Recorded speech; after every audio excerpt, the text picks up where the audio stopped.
শুভ সকাল। 10টা বেজে গেল, বরের অফিস যাওয়ার সময়। চলুন ওকে একটু টাটা বাই বাই করে আসি। দেখেছেন অফিস যাওয়ার তার এত তাড়া, পেছনে যে আমি দাঁড়িয়ে আছি একবারও ঘুরে তাকালোও না। টাটা বাই বাই করা তো দূরের কথা, তাকানোরও সময় নেই। যাই হোক, কী আর করা যাবে। আমার মতন কার কার এরকম অবস্থা হয় জানাবেন কিন্তু আমায়। চলুন ঘরে যাই। মা স্নান করে চলে এসেছে ঠাকুর ঘরে। ঠাকুর ঘরটা সুন্দর করে মুছে সাজিয়ে নিয়েছে ঠাকুরের জায়গাটা।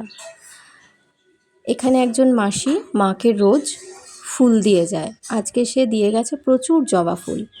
সেই দিয়েই মা ঠাকুরের জায়গাটা সুন্দর করে সাজিয়ে নিয়েছে। মা সকালবেলা স্নান করে কোনো কাজ করে না, সবচেয়ে প্রথম ঠাকুরের ঘরে আসে এবং ঠাকুরের কাজ করে। পুজো টুজো সেরে তারপরে অন্য কাজ। এদিকে শ্রীপর্ণার পরশুদিন থেকে অ্যানুয়াল পরীক্ষা, সেই জন্য পড়ার ভীষণ চাপ। স্কুল যায়নি আজকে, স্টাডি লিভে আছে, তাই পড়ছে। চলুন ওকে তাহলে এবার টিফিনটা করে দিই।